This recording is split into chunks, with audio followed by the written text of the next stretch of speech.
Le marché du vendredi autour de la mairie d'Oloron avait une saveur particulière ce matin. Dans beaucoup de conversations, la garde à vue du maire Hervé-Luc Béreille et les soupçons de détournement de fonds publics.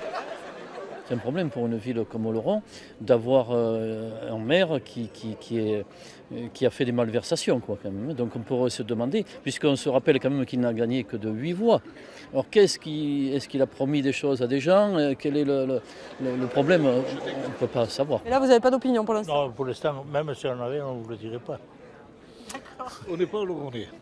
Du côté de l'opposition municipale, on ne veut pas parler de l'enquête judiciaire, mais plutôt du rapport de la Chambre régionale des comptes. Bernard Uturi est celui qui a alerté l'institution. Pour l'ancien maire socialiste, ce rapport est suffisamment éloquent. Visiblement, c'est un système, ça a été dénoncé d'ailleurs en tant que tel par la Chambre régionale des comptes qui habituellement a un discours ou des écrits beaucoup plus posés de l'ordre de la préconisation, de l'observation. Là, c'était violent. Les termes de passible du pénal étaient évoqués dans un rapport de la Chambre régionale des comptes. C'est suffisamment rare pour être dénoncé. Du côté des proches d'Hervé-Luc Béreille, on serre les rangs. Pierre Serena est adjoint au sport, l'un des plus fidèles du maire d'Oloron. Je connais l'être humain qui est Hervé-Luc Béreille.